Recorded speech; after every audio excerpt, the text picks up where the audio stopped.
Connaissez-vous Microsoft Ads?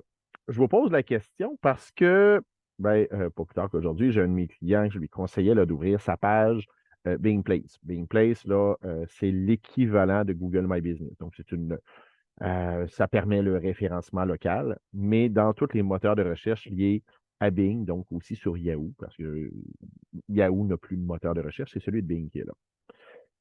Et quand on ouvre un compte là-dessus, on reçoit un montant d'argent pour faire de la publicité dans ce qui s'appelait Bing Ads avant, mais qui s'appelle maintenant Microsoft Ads. Donc, qui est l'outil publicitaire géré par Microsoft, qui sert, entre autres, pour faire de la recherche par mots-clés, l'équivalent du Google Ads, mais sur Bing.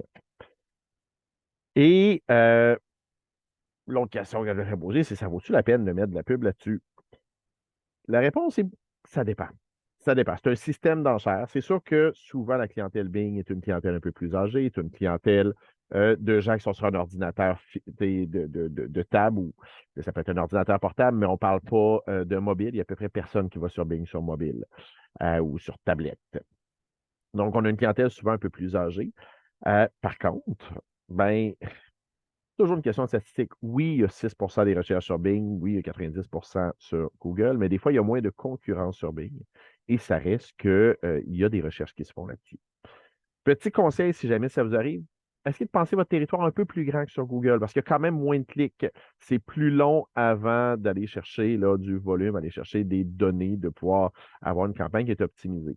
Mais si vous êtes habitué de travailler dans l'environnement de Google Ads, c'est quand même assez simple. En plus, vous pouvez faire venir votre campagne de Google Ads.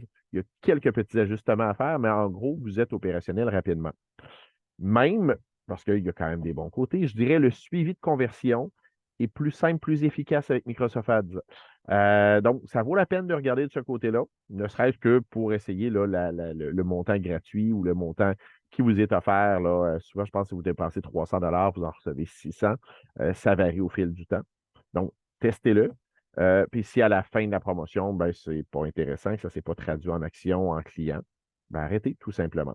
Si vous voulez des trucs, des conseils, des façons de mettre ça en place, n'hésitez pas à communiquer avec moi. Pierre-Luc Lafrance de La France Communication.